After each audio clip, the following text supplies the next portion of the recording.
আজ আমি অপেক্ষা করছিলাম আমার সামারের জন্য। এই সামার, আমি তোমার জন্য কিছু এনেছি। তুমি কি ঠিক আছো? এই ছেলেটাকে আমি কোথাও দেখেছি মনে হচ্ছে, কিন্তু এখন আমি এই সামার নামের ছেলেটাকে কিভাবে বলবো যে ওই আমার ক্রাশ? হয়তো সামার আমাকে পছন্দই করে না। তুই এখনো সামারের পিছনে পড়ে আছিস। আসলে সে তো কায়াকে পছন্দ করে। পরের দিন আমি কায়াকে দেখতে যাই। ও, সে কতটা সুন্দর! এখন বুঝলাম সামার ওকে এতটা পছন্দ করে কেন।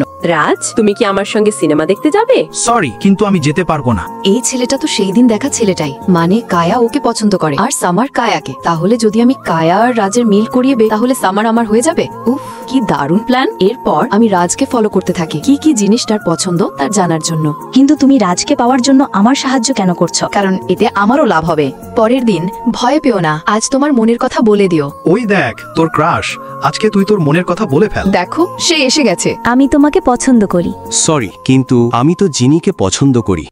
মানে কায়া রাজকে পছন্দ করে, রাজ আমাকে, আর আমি সামারকে, আর সামার কায়াকে। উফ, কেমন যেন এক গন্ডগোল ভালোবাসার গোলকধাঁধা। পরের পর্ব পেতে এক্ষুনি সাবস্ক্রাইব করুন।